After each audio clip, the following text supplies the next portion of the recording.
El siguiente programa es apto para todos, no contiene escenas de sexo ni de violencia. Los menores de edad deben estar acompañados de un adulto responsable.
¿Qué tal, televidentes? Sean todos ustedes bienvenidos a una nueva emisión de Tiempo para la Salud.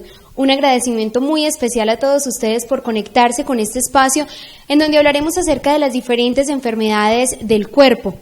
Gracias, muchas gracias a todos ustedes por conectarse a través de los medios que lo posibilitan y también por buscarnos a través de nuestro canal de YouTube. Hoy vamos a abordar un tema que es la resistencia antibiótica y como es habitual nos encontramos en el consultorio del médico Mario, quien nos hará la explicación y la ampliación de todo el tema. Mario, bienvenido a nuestro programa. Muchas gracias. Un saludo para Alejandra, un saludo a todos los televidentes de nuestro programa Tiempo para la Salud. Un agradecimiento de nuevo a Antena 4 por este espacio que nos abre y a Redes Sur. Sí, Alejandra, hoy vamos a hablar de resistencia antibiótica, un tema que me preocupa bastante y que en los últimos días he visto se está empeorando en nuestra región, que era algo que no era usual. Ok, entonces vamos a empezar explicando precisamente qué es la resistencia antibiótica. Cuando alucimos a la palabra resistencia, ¿qué significa?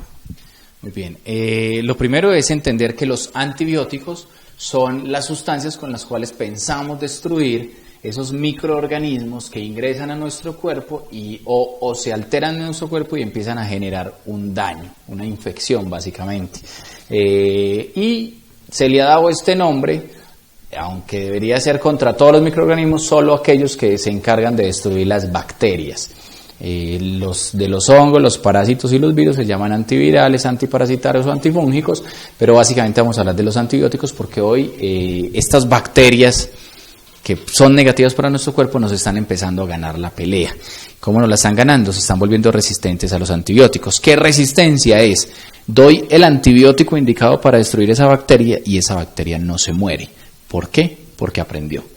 ¿Y cómo aprendió? Ese es el punto. Y allá es donde queremos llevar nuestro programa, a generar conciencia en la comunidad, en los farmacéuticos, en los enfermeros, en los médicos, en todo el personal de salud y en todos los pacientes, de cuándo, cómo y dónde se deben consumir los antibióticos, o sea, la forma correcta del uso de antibióticos para evitar que esta resistencia siga creciendo, porque era algo que no se veía en nuestra región, como empecé el programa diciendo, y ahora se ve mucho en nuestra región. Eso era, uno decía, sí, hay una bacteria resistente en el San Vicente, en el Pablo Tobón, por allá en Bogotá, por allá en una ciudad donde hay tantas personas, donde hay super antibióticos, donde hay super especialistas, donde hay super enfermedades, porque ya se conglomeran las enfermedades más complejas que no logramos resolver en nuestras regiones, pero en nuestras regiones no hay resistencia y hoy cada vez vemos una resistencia más alta, Alejandra. Listo, Mario. Precisamente, dado la importancia que ha tenido este tema en nuestra región, vamos entonces a explicarle a todos nuestros televidentes por qué se resisten las bacterias, cuáles son esas causas para que sean resistentes a los antibióticos. Pues las bacterias son más antiguas que nosotros, ¿sí? Entonces hay que arrancar porque ellas tienen más capacidad de adaptarse al medio. Entonces las bacterias en la parte donde hay glaciales y eso sobreviven algunas, en las partes donde hay temperaturas altas, volcanes y eso sobreviven otras. Entonces las bacterias tienen mecanismos de adaptación al ambiente. Y ese ambiente incluye no solo las condiciones de clima, las condiciones nutricionales o las condiciones de micronutrientes que hay en el ambiente, sino los posibles agresores que hay contra ellas. En esos posibles agresores están los antibióticos, sustancias que llegan a nuestro cuerpo, viajan hasta el lugar donde están estas bacterias y las destruyen. Entonces, esos antibióticos tienen diferentes mecanismos de acción y las bacterias han aprendido de esos mecanismos de acción a generar defensas. ¿Sí? Y lentamente hay bacterias que han ido generando cambios en su genética. ¿Sí? Ellas también tienen una genética, como tal, unos genes que logran que esos cambios las protejan de la destrucción a las cuales le iba a llevar el antibiótico. Entonces, explicar el mecanismo es difícil porque cada bacteria va a tener un mecanismo diferente. Pero vemos con gran preocupación que están apareciendo unas bacterias que están generando unas enzimas para destruir el antibiótico. O sea, en vez del antibiótico destruir la bacteria está destruyendo el antibiótico y se llaman beta-lactamasas. Aunque hay otras, pero vamos a hablar de las beta-lactamasas porque hoy estamos viendo ese problema. Vamos a pasar una imagen de un cultivo de una persona de jardín, lastimosamente, la persona autorizó, no está su nombre obvio, donde vemos que en el cultivo dice ble positivo. ¿Qué quiere decir? Que esa bacteria, que es una Escherichia coli, una E. coli, una bacteria que está causando una infección de vías urinarias en el paciente, generó unas enzimas que llaman beta-lactamasas de espectro extendido. ¿Qué significa de espectro extendido? Que son capaces de destruir muchos antibióticos, no uno, sino muchos. Y el grupo básico serían los beta-lactámicos. En el grupo de los beta-lactámicos tenemos las cefalosporinas, que es un grupo de muchos antibióticos: cefalexina, cefalotina, cefradina, ceftraxona, ceftazidime, cefepime, cefadroxil, etc. Y el grupo de las penicilinas: amoxicilina, ampicilina, ampicilina sulbactam, penicilina cristalina, penicilina benzatínica, penicilina procaínica, piperacilina tazobactam. Entonces hay un grupo grande de antibióticos que pueden verse destruidos por estas bacterias, o sea que van a ser inofensivos para las bacterias, o sea que no van a resolver las infecciones que antes resolvían. ¿Sí? Entonces estamos viendo eso. Por eso quisimos pasar estos dos urocultivos, son de dos personas diferentes las dos imágenes, y no son los únicos dos cultivos de orina en los cuales he visto que la bacteria se vuelve resistente. Ya he tenido muchos más casos, y vemos casos donde no son resistentes a todos los antibióticos, sino a algunos, pero esto nos empieza a preocupar. Estamos haciendo un mal uso de antibióticos y le estamos enseñando a estas bacterias a defenderse. Precisamente esa era una de las preguntas que me han surgido de acuerdo a lo que han mencionado. ¿Cuáles son esos antibióticos a los cuales las bacterias están generando resistencia? El grupo que acabé de mencionar. Y estas beta-lactamasas, hay unos antibióticos que tienen una predisposición a enseñarle a la bacteria, ¿sí? Entonces, hay unos antibióticos que inducen más resistencia que otros, ¿cierto? Entonces, ejemplo, yo doy una amoxicilina o doy una cefalexina. La amoxicilina va a ir a hacer un trabajo, la cefalexina va a ir a hacer un trabajo. La amoxicilina no le enseña tanto a la bacteria. Es muy poco probable que una bacteria con un buen tratamiento de amoxicilina aprenda a defenderse, mientras que con la cefalexina es muy probable. ¿Y cómo se da cuenta tanto el médico como el paciente que hay resistencia? Es complejo porque básicamente es un paciente que no mejora, es un paciente que empeora. Entonces se da cuenta porque no está mejorando con el tratamiento. Normalmente el paciente asume que el médico hizo un mal diagnóstico y un mal tratamiento, y no es eso, es que ya hay resistencia, que la bacteria que adquiriste es muy fuerte, es más fuerte que el antibiótico que debería matarla. ¿Cómo nos damos cuenta? Porque la infección mejora parcialmente, pero regresa rápidamente, ¿sí? O sea, no se logra matar toda la población bacteriana y unos días, unas semanas o unos meses después reaparece la infección y es la misma bacteria, solo que ahora ya es resistente al antibiótico con el que habíamos atacado a esa bacteria. Entonces eso empieza a complicar la situación. Vemos pacientes que cada vez están peor. Decidimos cultivar encontramos la bacteria, la identificamos, sabemos con qué la podríamos matar, así que buscamos con esos antibióticos y resulta que es resistente. Uno se da cuenta después de que ve que el paciente no mejora, es enviando a un medio de cultivo especial donde van a usar componentes antibióticos para tratar de destruir las poblaciones de bacterias que crecen. Entonces cultivo la bacteria, crecen varias poblaciones, a esas poblaciones las ataco con diferentes antibióticos y no se mueren. Y reporto la resistencia al médico para que el médico busque otra opción. Eso en cuanto al paciente que visita a su médico, pero muchas personas han caído en el error de que no mejoro, entonces me automedico. Es que de ahí viene el problema, para allá es para donde quiero llegar.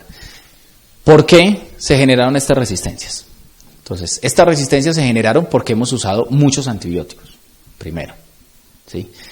Cada que usamos un antibiótico estamos llevando al paciente o al riesgo de que esa bacteria se vuelva resistente. Sobre todo si el antibiótico es mal usado. Si el antibiótico es bien usado, a la dosis que corresponde, por el tiempo que corresponde, en los intervalos de tiempo que corresponde, al paciente que corresponde y a la infección que corresponde, y en la presentación que corresponde, ¿sí? Y con la absorción que corresponde, o sea, todo eso lo tiene que tener el médico en la cabeza. Si yo hago eso, probablemente no va a haber problema, mi paciente se va a aliviar, la bacteria no se va a volver resistente porque va a ser destruida completamente. Pero cuando empiezo a usar antibióticos innecesarios, en momentos no adecuados, en presentaciones no adecuadas, en pacientes que no lo van a absorber bien, en concentraciones que no son las que deben ser, en infecciones que no corresponden a ese antibiótico, que es otro problema, ahí es cuando empieza las otras bacterias a volverse resistentes. Ejemplo, yo tengo una infección en piel por un estafilococo. Ataco el estafilococo con el antibiótico adecuado. El estafilococo es destruido. Pero yo no usé el antibiótico por el tiempo que debía usar, o usé un antibiótico más fuerte del que necesitaba. Digamos, yo necesitaba una dicloxacilina y usé una ceftriaxona. Y con la dicloxacilina se hubiera muerto la bacteria que estaba causando la infección en piel, y es de espectro cortico. Pero cuando uso una ceftriaxona que es de gran espectro, ella no solo me va a atacar las bacterias de la piel, sino un montón de bacterias en el organismo, buenas y malas. Va a entrar a destruir de todo. Algunas de esas bacterias van a sobrevivir, y esas que sobrevivan se van a volver resistentes a la ceftriaxona y a todas las cefalosporinas y a todos los betalactámicos, porque van a generar betalactamasas de espectro extendido. Mientras esa bacteria no me cause infección, no pasa nada. Pero cuando esa bacteria pasa de mi cuerpo al cuerpo de alguien más débil, o en mi cuerpo pasa a otra región, o en mi cuerpo pasa algo que me debilita y la bacteria empieza a causar infección, ahí viene el gran problema. ¿Qué riesgos precisamente afronta una persona primero que se automedica cuando no ha identificado esa bacteria que es resistente, y en segundo lugar en otras áreas del cuerpo? También cabe como la posibilidad de esos riesgos al respecto. Claro que sí. El riesgo de automedicarme el riesgo principal es que voy a usar el medicamento inadecuado, que no lo voy a usar por el tiempo que corresponde, que de pronto ni siquiera es el medicamento para la enfermedad que tengo, que probablemente esa enfermedad se iba a aliviar sola y yo le metí un medicamento que no necesitaba, entonces va a maltratar mi organismo. Y si es un antibiótico que puede generar resistencia en bacterias de mi cuerpo, que más adelante sí me enferme por ellas y ya no me sirve el medicamento. O puede pasar también, considero, que hay bacterias o que hay antibióticos que alivian el dolor de una forma pasajera, o que atacan esa bacteria pero de una forma muy pasajera y que después se reactive. Claro que sí. O sea, limito la población bacteriana, pero no se mueren todas. Al no morirse en todas, estas que no se murieron aprenden, ¿sí? Cada guerra nos dio una enseñanza a la humanidad. Lo mismo pasa con las bacterias. Cada que se enfrentan a antibióticos están enfrentadas a una guerra. ¿Qué más va a pasar? Que voy a matar bacterias buenas, bacterias necesarias para mi vida. Entonces la palabra bacteria no puede llevarnos a pensar, uy, qué cosa tan horrible, eso es algo malo. No, hay bacterias buenas. De hecho, nosotros tenemos millones de bacterias en nuestro organismo. Todo nuestro organismo depende de ellas para vivir, para funcionar a la perfección. Sin ellas no estaríamos bien, estaríamos enfermos. Sin ellas moriríamos. Sin ellas no seríamos capaces de enfrentarnos a las condiciones del ambiente. O sea, las necesitamos. Hay unas que no necesitamos y nos van a hacer daño. O hay unas que pasan de un órgano a otro y ahí en ese órgano ya no son buenas. Pero entonces voy a matar las malas y voy a generar una inestabilidad en mi organismo. Entonces, ¿Por qué se dan las resistencias? Varias razones. La primera es la automedicación. Y la automedicación incluye, fui a la farmacia. Porque la gente cree que automedicarme es que yo decidí tomármelo. No, automedicarme es que me lo mandó una persona diferente al médico. ¿Sí? Entonces, fui a la farmacia, fui a donde la enfermera, fui a donde el auxiliar, fui a donde el higienista, fui a donde el psicólogo, fui a donde el nutricionista. No estoy atacando a estas personas, sino que estoy diciendo que no son las personas indicadas para ordenar un medicamento. Fui a donde el vecino, fue lo que le mandaron a mi mamá para lo mismo, es que mi mamá tenía una tos igual a la mía y le mandaron amoxicilina, entonces yo también me la tomé. Pero resulta que la tos de mi mamá era porque tenía un EPOC y estaba infectado con una neumonía, y la tos mía era porque tenía una laringitis. Entonces son cosas diferentes. La automedicación y la medicación por personal no entrenado, no calificado. Se supone que el personal calificado es el médico, pero viene el otro problema, el médico. Somos parte del problema. Muchas veces el médico, en búsqueda de quedar bien con el paciente, de ganar fama, de ganar prestigio, de que no salga el paciente a buscar a otro médico, porque claro, pues yo le mandé acetaminofén y ya, no, hay que mandarle amoxicilina también o acitromicina también, para que se alivie. Entonces el médico comete el error de mandar el antibiótico sin necesidad. O peor, manda un antibiótico más fuerte del que necesita, porque es que no, yo siempre mandando, no, todo el mundo manda citromicina, mandemos ceftriaxona, que suena más caché, o mandemos moxifloxacino, que suena más caché, y resulta que estos van a inducir resistencia en las bacterias. Pues casos como una conjuntivitis, en la que ya hablamos del tema, que se resuelve con unas goticas, que viene el antibiótico en goticas cuando es por bacterias, y me tocó ver una formulación donde había ceftriaxona. No vamos a mencionar a ningún colega, no fue en este municipio, vamos a pensar que fue en otro municipio, pero el cuento no es señalar al colega, sino llamar la atención de todos. Todos somos responsables, y me incluyo. Yo también probablemente en muchos momentos pude haber formulado un antibiótico innecesario o inadecuado, o a dosis inadecuada por tiempo inadecuado. Yo me incluyo ahí en el grupo, o sea, yo soy parte del problema de esos médicos que de pronto nos equivocamos. Uno espera que la equivocación sea de buena fe, que sea porque estaba confundido con el diagnóstico y no porque quise quedar bien, porque eso sí no estoy de acuerdo. Yo eso nunca trato de no hacerlo, y siempre digo a mis pacientes: tú no vienes a mi consultorio a que yo te mande medicamentos, vienes a que yo te haga un diagnóstico y te diga, lo que tienes es esto, lo que creo que tienes es esto, y se alivia así. No necesariamente se va a aliviar con medicamentos. Eso lo dejo claro, mis pacientes ya me conocen. Hombre, tú te vas a aliviar solito, en 3 días vas a estar muy bien, mientras tanto tome este medicamento para el dolor, ya. Eso lo dejo claro. Entonces, ese es el llamado de atención a mis compañeros. ¿Qué más? Otra causa de resistencia es, me mandaron el tratamiento 7 días, y al tercer día yo me sentía muy bien y lo suspendí. Otra causa de resistencia es, yo tuve una infección urinaria, me mandaron ciprofloxacina, por ejemplo, tengo otra vez infección urinaria, me la volví a tomar. A ver si me alivio, si no me alivio, ahí sí voy donde el médico, pero ya se la puse difícil al compañero. O sea, ya el médico va perdiendo, porque ya la cipro no sirvió, ya hay resistencia a ella, ya hay un tratamiento fallido. Ya no puedo hacer cultivo, porque ya empezó antibiótico. Cuando el paciente toma la primera pastillita de antibiótico, ya cultivar es perder el tiempo. Y el cultivo nos va a aclarar lo que les digo. Ahí lo vemos en la imagen. Entonces son cosas que complican. Uno quisiera extenderse y explicarle muchas cosas al paciente y meterle en la cabeza, venga, no se automedique, si se va a automedicar solamente se puede automedicar suerito, acetaminofén y loratadina, no se automedique nada más, ¿cierto? El resto de cosas, venga y me consulta. Pero es que no me mandaron sino acetaminofén en el hospital, qué maravilla, salga contento. Si solo le mandaron acetaminofén, quiere decir que ese médico, si lo examinó bien, si lo interrogó bien y si hizo un buen proceso clínico, no encontró nada grave. Y considero que usted se va a aliviar solo, que el acetaminofén es, hombre, para la fiebre y el malestar, mientras te alivias. Mario, usted mencionaba hace un momento que tenemos bacterias en todo el cuerpo, ¿cierto? Y que también cabe la posibilidad de que unas cambien de organismo. ¿Qué pasa si se detecta una bacteria en un organismo específico y cuando se está haciendo el tratamiento pasa al otro? ¿Eso puede suceder? En órganos.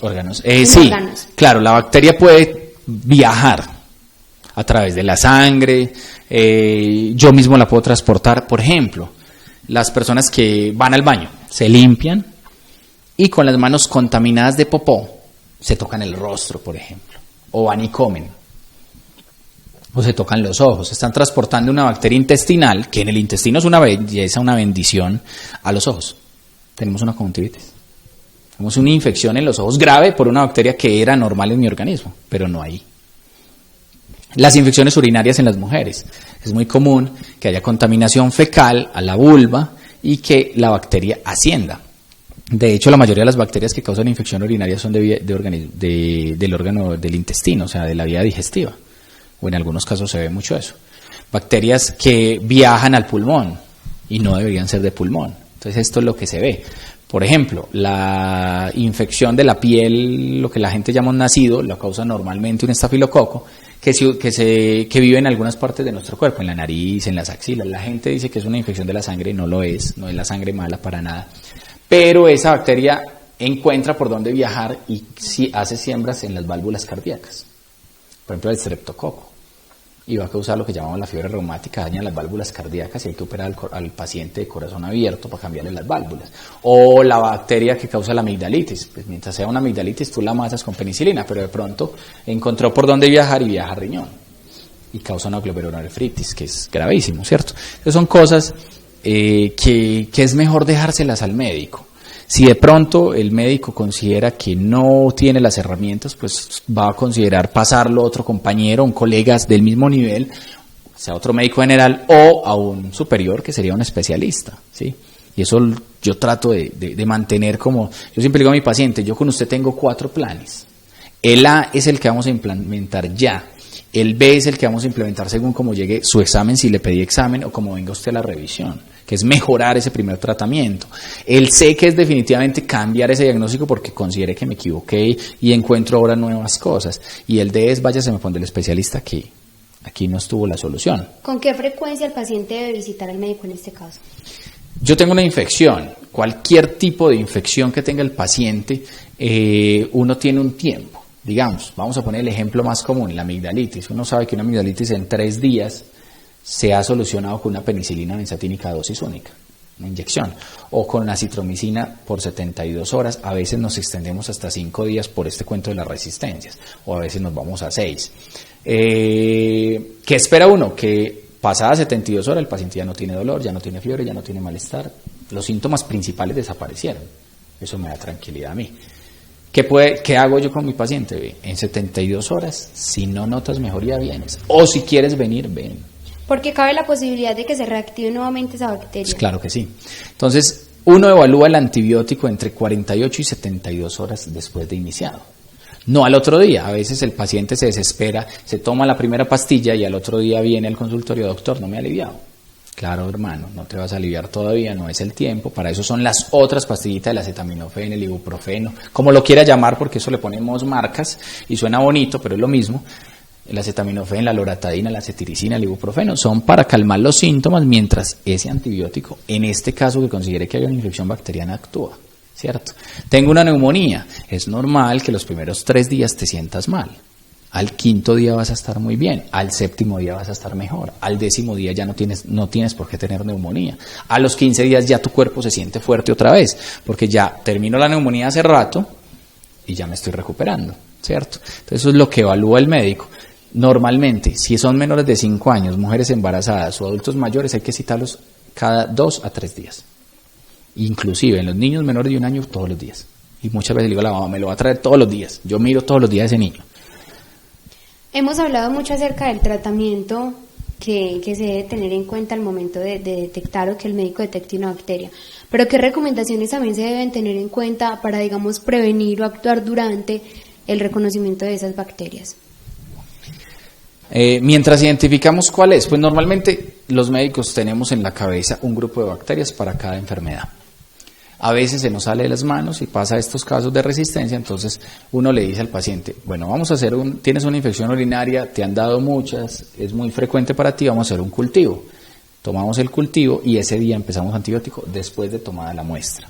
Iniciamos un antibiótico que consideramos sirve para esa infección y a las horas en que el cultivo sale, revisamos, si es el antibiótico indicado, si es sensible la bacteria, entonces seguimos con él. No es el antibiótico indicado, es resistente. Cambiamos a uno de los que diga sensible.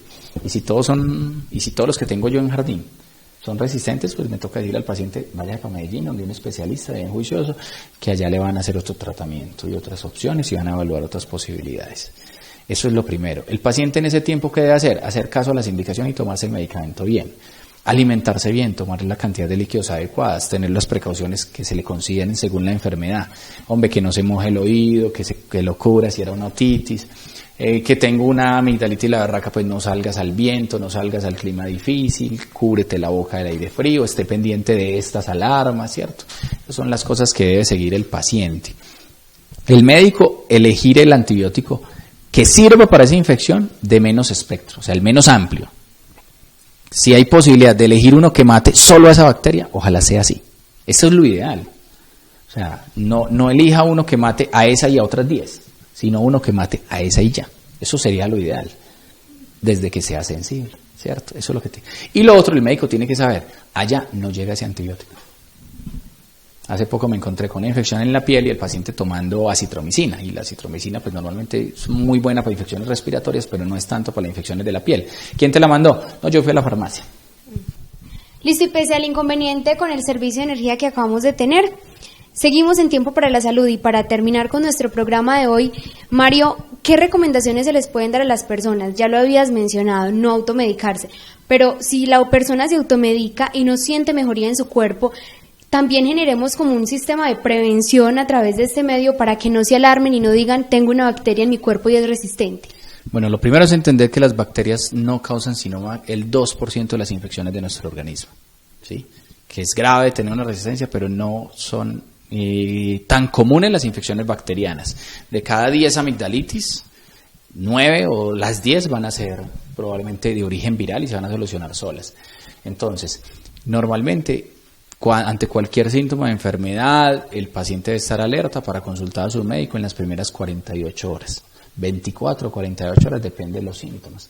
Entender que si me automediqué un acetaminofén, un suerito, un ibuprofeno, debo esperar y eso solamente me va a calmar los síntomas por 6 a 8 horas. Si al otro día me levanto igual de mal, continúo juicioso, mientras no haya signos de alarma, que ya los hemos hablado en cada programa, pues depende de la enfermedad. Pero si 48 horas después de tener malestar, fiebre o dolor en el cuerpo, yo sigo con esos síntomas, es mejor consultar, ¿sí? No esperando que les manden un antibiótico. Siempre hay que interrogar al médico, doctor, ¿por qué el antibiótico? ¿De verdad lo necesito? ¿Es una infección por bacterias? ¿O será que me puedo aliviar sin él? ¿Cierto? Eso también hay que tenerlo y el médico no se puede enojar porque le interroguen eso. O sea, eso es parte de nuestro trabajo, explícale al paciente.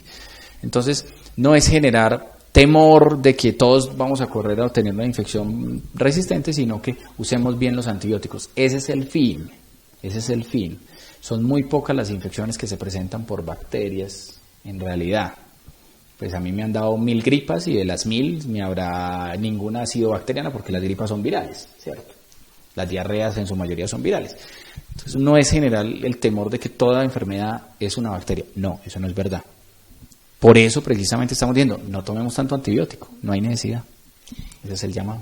Muchas gracias, Mario. De esta manera entonces llegamos al final de nuestro programa. Un agradecimiento para finalizar a todas las personas que se conectan con nosotros a través de Antena 4 y de Redes Sur. Muchas gracias a todos los televidentes, un abrazo para todos y esperemos que se solucione el inconveniente de la energía. Hasta luego. Hasta pronto.